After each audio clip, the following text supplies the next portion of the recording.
Hi, good afternoon, I think, and thank you for coming to my talk on scaling pandas using Dask. A slightly more direct title is how to avoid making the mistakes I made when scaling up pandas workload using Dask. Really quickly, introduction to me, who I am. My name is Christian Basine. I am currently a software engineer at Capital One. I've been here for about 5.5 years, and in that time, I've had quite a varied sort of set of roles. I've worked as a data scientist, working on our customer acquisition risk models. I've been a back-end software engineer building our back-end sort of banking services in the cloud. I've built our data lake and streaming data infrastructure, but most relevant to this talk is my time as an analytics engineer. We're working with Python code to build a feature engineering pipeline that sort of fed downstream model building and model scoring processes, where we scaled up to the high data volumes that we were looking to use using Dask. Why am I here? Why am I giving this talk? Why does this talk even exist?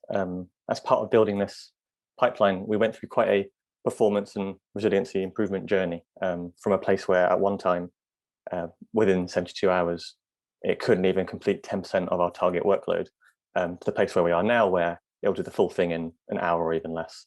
One of the core takeaways was that you can't just swap out your imports. It's like the APIs get mirrored, perhaps, but it's not quite as simple as swapping them out. So the aim of this talk is to try and short circuit some of the really painful learnings that we've been through, short circuit them for you so you can avoid them. And I'm going to try and do that through three sort of main areas. The idea that you can't improve what you can't see. So talking about how you can visualize Dask's operation and see what's going on. Opening up bits of Dask's black box, understanding what principles it uses are and how you can leverage them. And finally, thinking about how you can actually make changes perhaps to Dask rather than to your application in order to get the results that you're after. But before I dive into the core of the talk, I want to review some of the concepts of Dask that are relevant to it.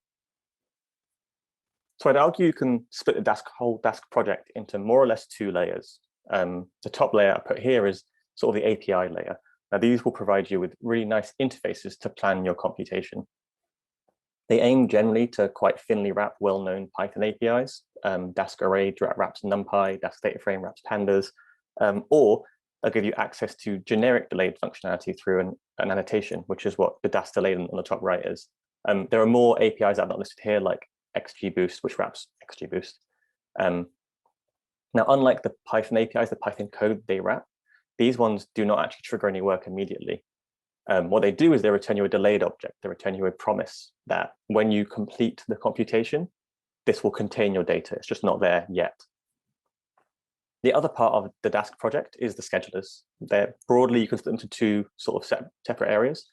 The ones that run on a single machine, such as the single-threaded scheduler, which is really useful for debugging things. The multi-threaded and the multi-process schedulers, again, both run on a single machine. You will kind of choose between them based on whether you think your workload is bound by Python's global interpreter lock or not.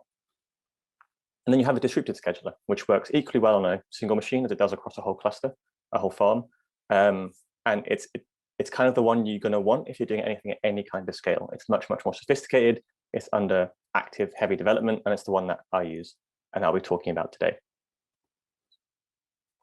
Looking at Dask data frame in a bit more detail. Well, at a high level, really, it's just a collection of pandas data frames being coordinated where each individual pandas data frame underneath is called a partition. Because the API tries to mirror it, wraps the pandas one. For very simple stuff, you almost can just swap out your imports, like in the opposite of what I said before, pandas PD for Dask DD. The key difference, which I mentioned again before, is that when you call operations on that Dask data frame, what you get back isn't a materialized data frame with data, you get back a Dask data frame, which contains a task graph. This is the plan of execution that when you complete will return you your data. This is a really pretty, really elegant one from the Dask documentation. And it's got an added animation showing each task getting computed. You see the nodes at the bottom, bringing data into Dask. You see it being computed over, and then finally at the very top, the data is being returned. If we turn to look at the distributed scheduler, I find this kind of a high-level picture is really helpful. It helps sort of to build a mental model of what's going on and lets you start to reason about what's going on, how you can make better use of it. The chart you see over here on the right, it's affectionately known as the pew-pew plot because of these pews being fired out from the scheduler to the workers around the outside. I'm going to use that plot to quickly review how the various parts of a distributed scheduler, how they work together. So the code in the bottom left over here, what we do is we generate a delay data frame and we schedule some work on it. So we use a built-in time series method to get sort of a pseudo-random data set we can play around with. And then I schedule some work. In this case, I do a group by sum across it. This runs locally. This generates the task graph inside that Dask delayed data frame, the DDF. The next thing you do is you trigger a compute. So in this case, I've asked Dask to save that data frame out as a Parquet data set. You can write it as a CSV or other file types. You can materialize it back into this local process as a pandas data frame if you call the compute method. When you trigger this compute, what you do is you are submitting that task graph to the client. Now the client is your interface, it's your link to the scheduler, to the cluster and to your workers. The client will take that task graph and do some optimization first. It will do some quick and simple heuristics to try and simplify the task graph. Things like it will look for closely related tasks that can perhaps be fused into one sort of Uber task. Or it will look for actually what's the end result you've asked it to materialize or for it to compute. And it will look and see if any tasks don't actually contribute to reaching that and maybe they can be culled. Once it's done this, it will send the task graph over the network. It will send it over the wire to the scheduler. So scheduler with the task graph, what it will do is it will dynamically select workers to execute the tasks. It will try and look and see for each worker, it will try and work out how full its processing queue is, and it will look at what data it currently holds. Is it best placed to pick up this particular task? The actual allocation is what you see here. It's these queues being fired out, these colored dashes. So when the worker receives the task, what it will do is it will put it into its processing queue, its list of backlog of items it needs to work on. And if the queue is empty, it will start work on it straight away. These tasks that are being handed out, they're essentially bits of computation, bits of work that will generate data frames or generate data by doing calculations on older data frames, on older data, previously computed, previously present. Now, sometimes a worker will be given a task that needs data that's currently being stored on a different worker elsewhere. That's what these red, these red dashed lines are indicating. You can see the worker is asking its peers for a certain sort of certain collection of data frames that it requires in order to continue with the task it's currently working on. You should note here that, well, you can see rather that the distributed scheduler comes with a bunch of networking overhead that you kind of have to bear in mind as you go. Obviously, the client is sending the task graph over to the scheduler. When we look at the cluster itself, the scheduler has to monitor the workers, make sure they're still alive, eligible to receive tasks. It has to distribute tasks to them, so send it over and receive status updates on the progress of those tasks. And the workers have to share data with each other to communicate. And this data can be potentially large volumes. So you have to bear this in mind as you work with it.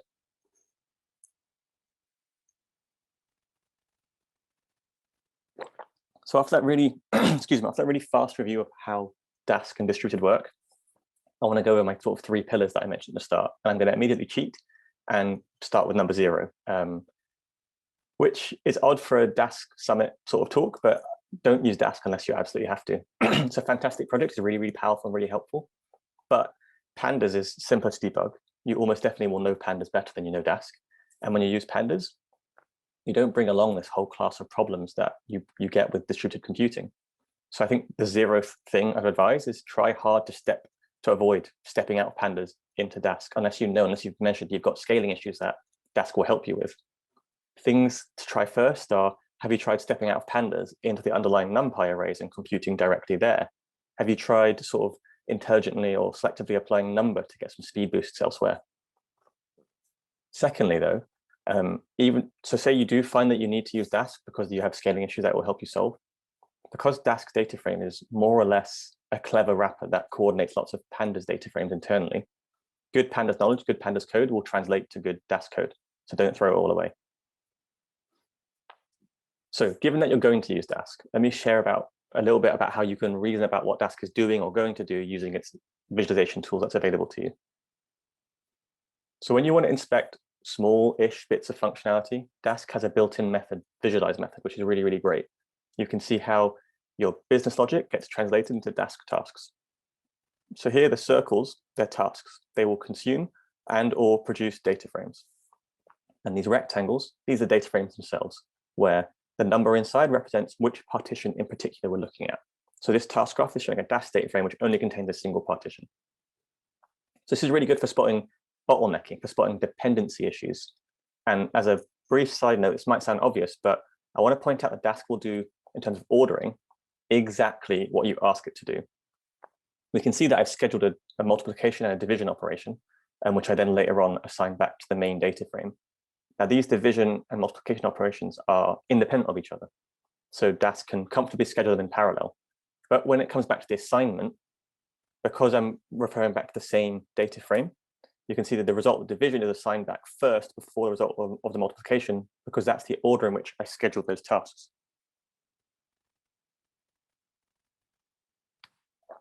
When you run the distributed scheduler to execute your task graphs, you also get access to what's happening live. That last diagram was the execution plan, and this sort of shows you what's happening in practice. This is the status pane. It's the default page you get when you open the Dask dashboard, with plenty more views available on these tabs or even at the sitemap.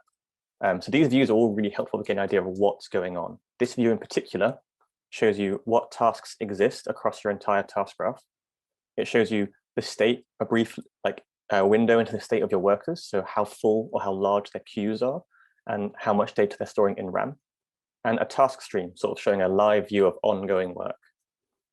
So I used this view and one of the ones which explained total compute time per key, which I found on this sitemap, to find the source of a performance problem we were having. Throughout our pipeline, we were renaming data frames, we were renaming their columns within them, mainly for developer ergonomics reasons. It was just easier for us to write the code that way, and we somewhat naively perhaps assumed that the computation costs associated with that would be negligible. We could basically forget they existed. These views let us see that actually the renames carried a noticeable cost. These costs weren't dominating, but they weren't negligible. They weren't so low we could just ignore them and justify the trade-off we'd made. So having spotted this, we did a little bit of refactoring, pulled the frivolous renamings out, and got quite a nice little speed boost. The last view I showed you was a dynamic view. You load that status page once, and it will constantly update itself to show you what's going on. Distributed also comes with some very helpful static views, which show you like a view of the cluster at the point in time you load the page. This is one that you get when you click on the info tab from our last page. So as I mentioned, it gives you a view of all the workers in your cluster. And I think the column names are mostly self-explanatory, and I really encourage you to dig into them a bit more. But for time purposes, I'm going to go past this and blast right through and click on the worker URL on the left-hand side. This will get me a view of the worker's internal state. So here we can see I retained the one row from the table before, where I can access, for example, the logs to see exactly what its worker's been doing. But more interestingly, I can see the exact keys it's holding in memory. So these are the results of tasks it's completed, but needs to retain because some task downstream relies on them, needs the result in order for it to proceed. I also see its processing queue, which is all the tasks the scheduler has currently asked it to do. So this view is helpful for getting an idea of what part of your task graph is currently being executed. But you can get access to even more magic if you click on the keys themselves. So here we can see for each key, we can see exactly what its dependencies are. In this case, there's only one. So the dependencies are what keys this task requires to have been completed before this one can start, and its dependence, so what downstream tasks are relying on this one to complete. When the key is currently in memory, or has been in memory and since been released because the downstream tasks have started or been completed, you get a view of how many bytes it took up in RAM, how large it was. Now, we had an issue where our workers, toward a certain part of the task graph, toward the second half, the workers kept dying with out-of-memory problems. We were struggling to work out what was going on. This view, letting us walk up and down the task graph, if you click on these, you can view the same view for that task. This view let us spot that the results of our merge operations, our join operations, were actually much larger than we would have expected. We noticed even more that when a worker was handling multiple merges in a row, the keys seemed to grow and grow and grow in size much faster than expected, until they were the ones that killed the worker. Now, this insight, this growing sort of result of merges, helped us find a subtle bug in our business logic that we'd written that was essentially causing us to be scheduling a many-to-many merge rather than a one-to-one merge. This is obviously what led to the row count growing somewhat steadily, then very rapidly, and which is what killed the worker when it took up all of its memory. It was a really crucial insight in solving that problem. So once you can visualize what Dask is doing, it's worth thinking a bit about how the black box works, why maybe it does stuff, and how you can think about leveraging it to get better results. The main thing I think you need to keep in mind when working with Dask is the need to balance these two somewhat opposing trading off objectives. You want to really try hard to avoid very large task graphs, but you also want to try and avoid very large partitions. Now, you don't want to have massive task graphs because these put quite a heavy strain on the scheduler. It has to decide how to allocate tasks, work out which work is most appropriate for it, obviously allocate it, checking on task status, and all that while it's monitoring the workers, making sure they're healthy. We found that having an overly massive task graph put a strain on the networking stack specifically. We found that there were connection problems, there were timeouts when the scheduler was trying to talk to workers or workers trying to communicate with peers. For a given piece of computation, a quite easy way for you to shrink your task graph is for you to increase the size of your partitions. Larger partitions mean that you will need fewer of them to hold the same data. And because every single operation you ask Dask to schedule underneath gets carried out once across every partition, having fewer partitions results in fewer tasks, which essentially results in a smaller task graph. But you can obviously overdo this. Like in the more extreme case, if you have so few partitions that you have fewer partitions than you have workers, your work can't really be effectively parallelized anymore. You'll have spare workers, spare cores sort of sitting idle. But even on top of that, even before you get to that point, Dask needs overhead to manage the data it's working on. And so even if you were, say, to size your partitions to neatly just about fit one partition into one worker's memory, you're still very likely to run into trouble. And I've got a quick visualization using the task graph from before to try and work through why that matters. So we have the make time series task here that generates a data frame in memory. Let's say it fits comfortably, it takes 70–75% of the worker's available memory. This next task here, get item, will produce a separate data frame. And in this case, it will contain replicated data from the original data frame up here. This is an intermediate data frame. It's only created to allow downstream tasks to continue. And when all its directly downstream tasks dependents are completed, it will be released. But until then, it still has to be stored in memory. It still takes up space. So Dask has to retain this original data frame in memory because it has dependents waiting for it. So Dask is holding redundant data in memory before it can proceed. Even at the point where Dask completes these get items and these division and multiplications, and so it's holding these data frames in memory up here, it has to retain the original one because it's required for the final assignment operations. Only when all of a data frame's downstream tasks, its downstream dependents, have been completed, only then can it be released from memory.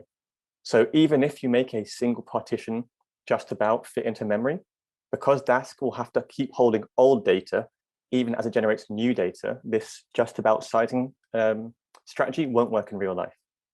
To be really concrete, the recommendation is to aim for each partition to be around 10% of any given worker's available RAM. The other thing about partitions and Dask is that Dask is quite naive, quite dumb to them. It's quite opaque from Dask's point of view. If you have business logic that goes in and adjusts your partition size, Dask won't make any changes downstream on that to adjust for that for you. It means that your partition size or the number of partitions you have is likely now to become fairly suboptimal. And I've put together a quick example to try and demonstrate what this means you should do in practice. So I'm going to quickly set up a data frame here, again, using the time series built in from before. I'm going to ask that we just ignore this reset index, set index stuff for now. The task graph on the right represents the code I've written, but I've cut off this set index stuff from it. So all you see is from there onwards. So as you can see, my data frame contains 5 days worth of data. Now for business reasons, I actually only need a single day's worth of data at the moment for the piece of work I'm about to do. So as the application developer, I will implement some logic to filter it down and only retain data from the 1st of January.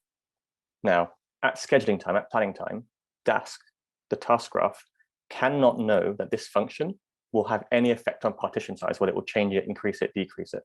But as the programmer, as the person who implemented the logic, I do know this. So I can proactively make Dask's life easier and make my code run faster by immediately afterwards asking Dask to repartition down to have fewer partitions. Now I know that I've reduced my data volume by around a factor of 5. I've gone from 5 days to 1 day.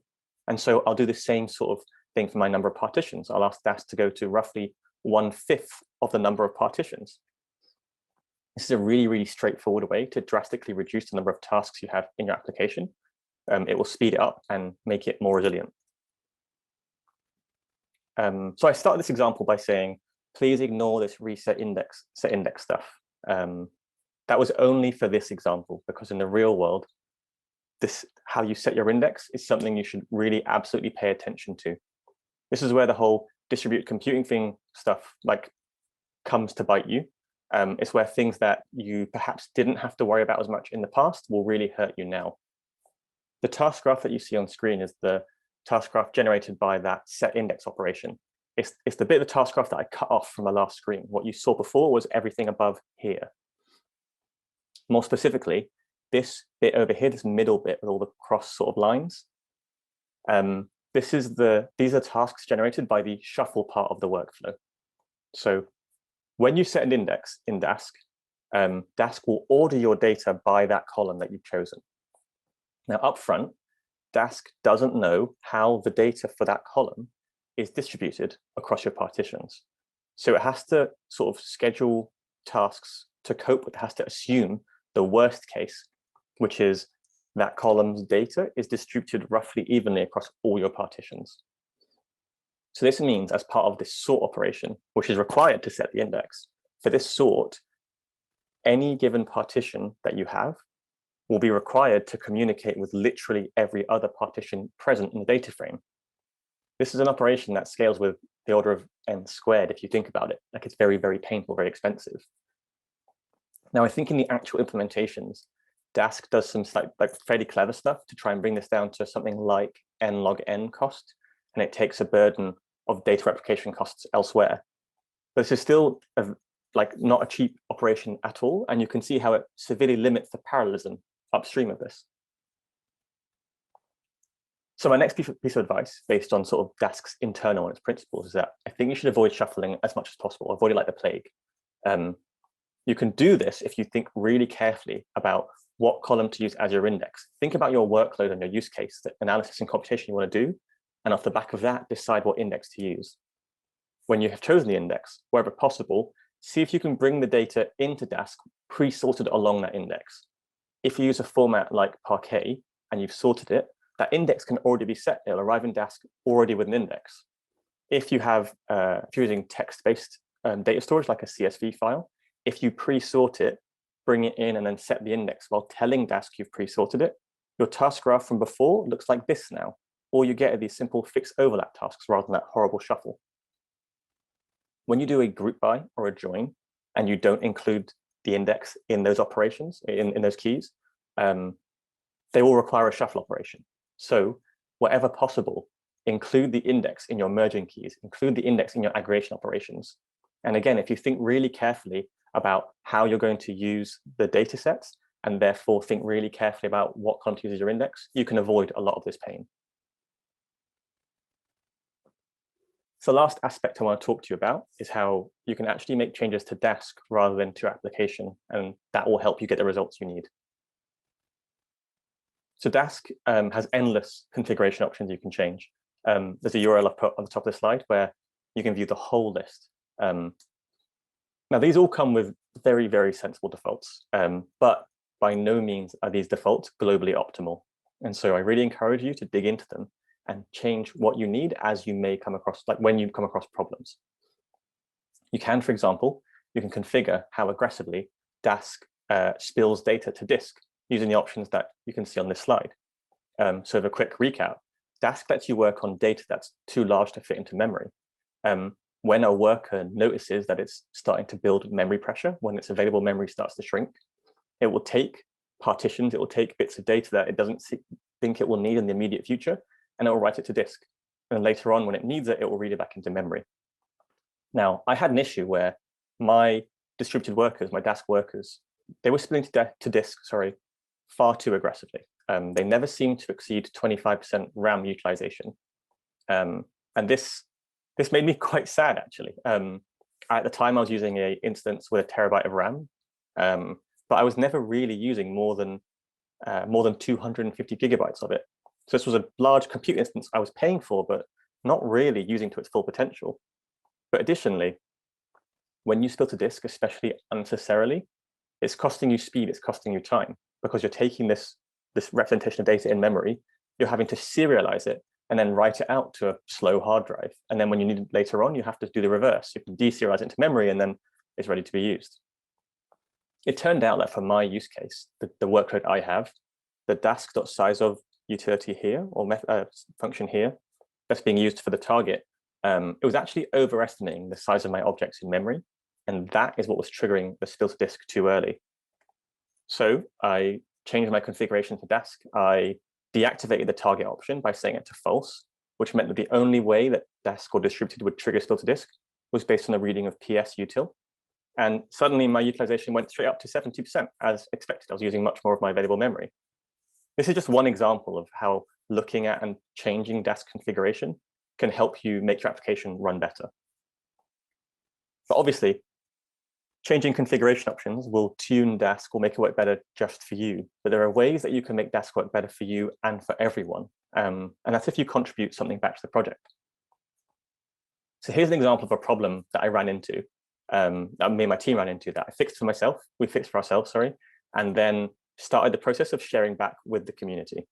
I also want to use it as an opportunity to remind you of something I said much earlier, that Dask will do exactly what you ask it to do in terms of ordering. So my workflow involved creating hundreds of narrow data frames. And then at the end, I needed to merge them all back to each other to produce sort of a master data set that I could return to my user or write out to disk for them to use later on. The original code for doing this simply looped through each of these narrow data frames and scheduled a merge back to the driver data frame. What it resulted in was a task graph that looks like the one you see across the top here. It was very not parallel, and you can see that again from the resulting task stream. All the computation to generate the data frames was here, and then the merging of them was sort of very slow and very almost single-threaded. It's very important to note that I didn't actually care about the order of my merges. All I wanted was for all of my data frames to be combined with each other along this index column into one large data frame. So I went away and I had to think about what a better way of doing this could be. And what I came up with was a pairwise solution. Here, what I do is I select any two data frames that I may have, and I merge them with each other.